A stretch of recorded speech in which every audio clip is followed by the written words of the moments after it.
तो हमारा पहला क्वेश्चन आता है calculate binding energy for an alpha particle, जिसमें हमें कैलकुलेट करना है बाइंडिंग एनर्जी फॉर एक अल्फा पार्टिकल के लिए, जिसमें मास ऑफ प्रोटॉन दे दिया गया है, मास ऑफ न्यूट्रॉन दिया है और मास ऑफ एटम दिया हुआ है। और यहाँ पे हाइड्रोजन एटम का मास दिया हुआ है। तो हम लोग जानते हैं इसे सॉल्व करने से पहले कि एक अल्फा पार्टिकल दो प्रोटॉन से मिलकर बनता है, यानी कि एक अल्फा पार्टिकल का प्रोटॉन का मास दो प्रोटॉन के मास के बराबर होगा।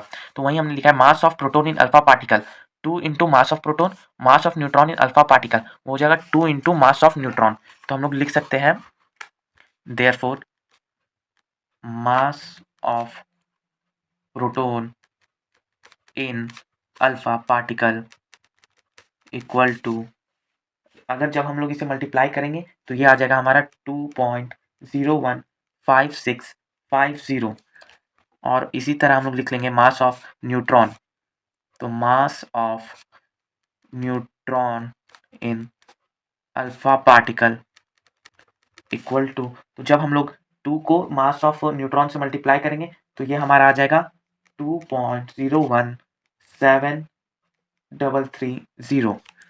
तो अब हम लोग जैसे कि जानते हैं कि मास डिफेक्ट जब निकालना है तो एक न्यूक्लियस के पूरे कंस्टिट्यूएंट्स का मास को ऐड करके और उसका जो गिवन मास होगा उसे हम सब्ट्रैक्ट कर देंगे।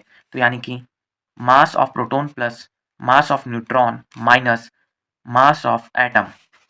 तो यहाँ पे हमारा जो नया प्रोटॉन निकल के आया वो है 2.015650 प्लस 2.017330 माइनस 4.002800।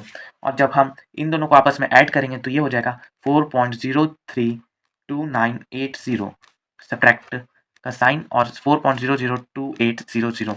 तो ये तो हो गया हमारा मास डिफेक्ट का। तो जो हमारा मास डिफेक्ट निकलेगा, यहाँ पे मास डिफेक्ट का हम लोग सिंबल दे देते हैं, तो हमारा मास डिफेक्ट आ जाएगा 0.0300180। तो ये हमारा मास डिफेक्ट आ गया। तो ये जो यूनिट है हमारा वो आया है AMU में। और हम लोग जानते हैं बाइंडिंग एनर्जी जो होता है वो होता है डेल्टा M इंटू सी स्क्वायर। तो यहाँ पे बाइंडिंग एनर्जी पूछा गया है क्वेश्चन में, तो हम लोग लिखेंगे binding energy equal to delta M का वैल्यू 0.030180 और सी स्क्वायर का मान होता है 931। तो हमारा जो बाइंडिंग एनर्जी आया वो हो गया 28.097 मेगा इलेक्ट्रॉन वोल्ट। तो आप लोग देख सकते हैं कि इस क्वेश्चन को हमने सबसे पहले एक बार फिर से रिकैप करा देता हूँ। इस क्वेश्चन में हमसे पूछा गया था फॉर एन अल्फा पार्टिकल के लिए हमें एक बाइंडिंग एनर्जी निकालना था। तो हम लोग जानते हैं एक अल्फा पार्टिकल में 2 प्रोटॉन होता है, तो ऐसे हमने प्रोटॉन के मास को दुगना किया, न्यूट्रॉन के मास को भी दुगना किया। और जब हम लोग ने इसे दुगना किया तो ये वैल्यूज आए हमारे पास। और मास डिफेक्ट होता है जो constituent particles of nucleus minus जो उसका गिवन मास होता है। तो हमने वो जब सब्ट्रैक्ट किया तो हमारे पास डेल्टा एम आ गया, मतलब मास डिफेक्ट। और बाइंडिंग एनर्जी का फार्मूला से डेल्टा एम इंटू सी स्क्वायर लगाए तो हमारे पास ये वैल्यू आ गया। तो आई होप कि ये क्वेश्चन आपको समझ में आ गया। अब बढ़ते हैं नेक्स्ट क्वेश्चन की तरफ।